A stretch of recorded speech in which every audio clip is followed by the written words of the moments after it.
Hello, and welcome to the 21st episode of LGBTQIA+, Heroes, Icons, Legends, and Events.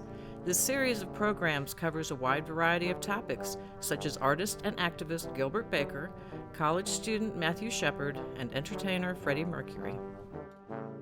In today's episode, we'll learn about the largest piece of community art in the world. Today, we'll talk about activist Cleve Jones, the founder and organizer of the Names Project Foundation and the AIDS Memorial Quilt. Cleve Jones was born on October 11, 1954, in West Lafayette, Indiana. His father was a psychologist. His mother was a Quaker who found great comfort in her faith. His family moved to Scottsdale, Arizona when he was 14 years old.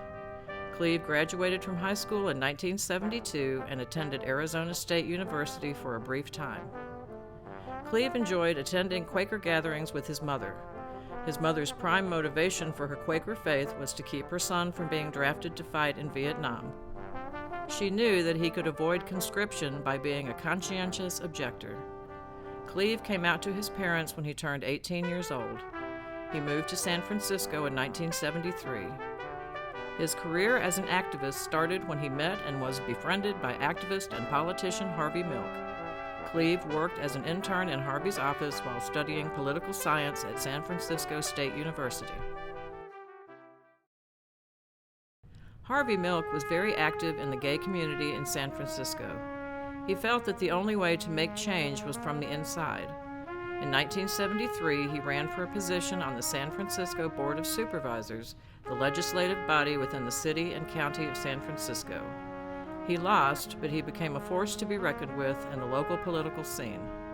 In 1975, he ran again and lost. That same year, San Francisco Mayor George Moscone appointed Harvey to the city's Board of Permit Appeals, which made him the first openly gay city commissioner in the country. In November 1977, Harvey easily won the election for the San Francisco Board of Supervisors, and he was inaugurated on January 9, 1978. His election was an important victory for the LGBT community and a personal triumph as well. Harvey Milk and Mayor George Moscone were assassinated on November 27, 1978, by a disgruntled city employee. Cleve has said he truly became an activist after Harvey's death. After the assassinations, he helped organize annual candlelight marches to honor Harvey and Mayor Moscone. The AIDS epidemic began in the United States in the late 1970s and early 1980s. In 1985, while planning the annual Candlelight March, Cleve was told that over 1,000 San Francisco men had died of AIDS since the epidemic began. He and his fellow marchers wrote the names of their friends and loved ones who had died of AIDS on cards. At the end of the march, they taped the cards to the walls of the San Francisco Federal Building. Cleve realized that the pattern of names resembled a patchwork quilt, and the idea for the AIDS Memorial Quilt was born. Cleve and his fellow activists met in 1986 to found the Names Project. Cleve created the first panel of the quilt in honor of his late friend Marvin Feldman. In June 1987, he teamed up with other activists, including Mike Smith and Gert McMullen, to formally organize the Names Project Foundation. People all over the United States sent panels for the quilt to the volunteers in San Francisco, and donors bought sewing machines, fabric, and sewing supplies. The quilt was displayed for the first time on October 11, 1987, in Washington, D.C., during the National March on Washington for Lesbian and Gay Rights. The quilt was composed of 1,920 panels and was larger than a football field. Celebrities, politicians, and friends and families read the names aloud as 6 teams of volunteers unfolded the quilt in the National Mall. Over 500,000 people viewed the quilt. The enormous response to the quilt led to a 4-month national tour in 1988. The tour raised almost $500,000 for AIDS charities and service organizations. Panels were added in each city on the 20-city tour, and the quilt grew to more than 6,000 panels by the end of the tour. The quilt was displayed in Washington, D.C. in October 1988 on the ellipse in front of the White House. It had grown to 8,288 panels.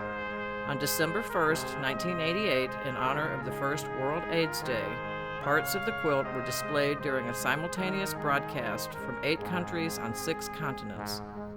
In 1989, similar commemorative projects were started in over 20 countries around the world. Cleve, Mike Smith, and the Names Project Foundation were nominees for the 1989 Nobel Peace Prize. A second tour across North America raised nearly $250,000 for AIDS organizations.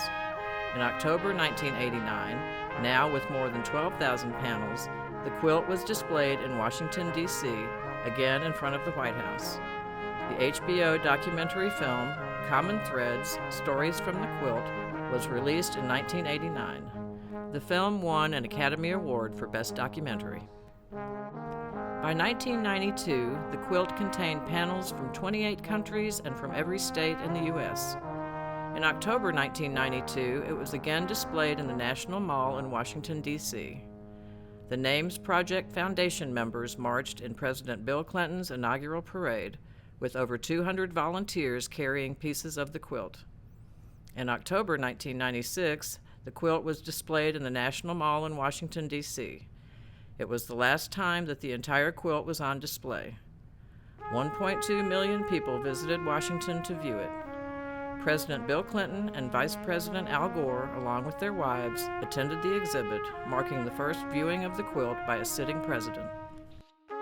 In 2000, the Names Project relocated their headquarters from San Francisco to Atlanta. In 2012, the quilt returned to Washington, D.C.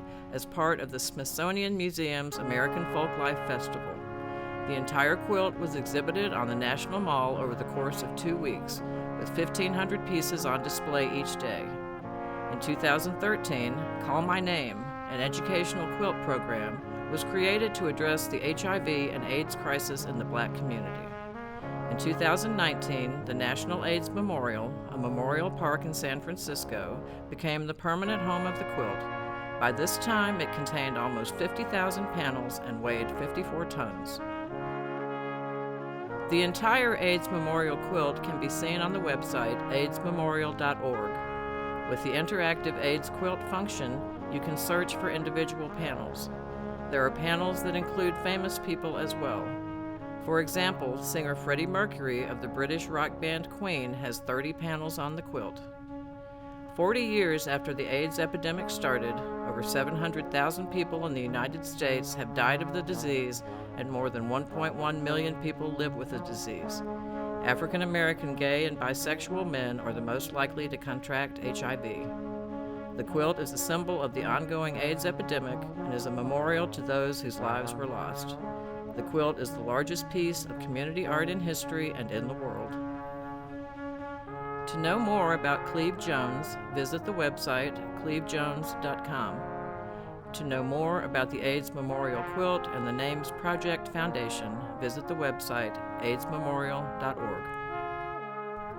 To know more about Cleve Jones and the AIDS epidemic, visit our website, gwinnettpl.org, to check out the following suggested items. How to Survive a Plague, the inside story of how citizens and science tamed AIDS by David France. Rainbow Revolutionaries, 50 LGBTQ+ people who made history by Sarah Prager. Stitch by Stitch, Cleve Jones and the AIDS Memorial Quilt by Rob Sanders. Viral, The Fight Against AIDS in America by Ann Bossom. What is the AIDS Crisis by Nico Medina. When We Rise, My Life in the Movement by Cleve Jones. Thank you for watching.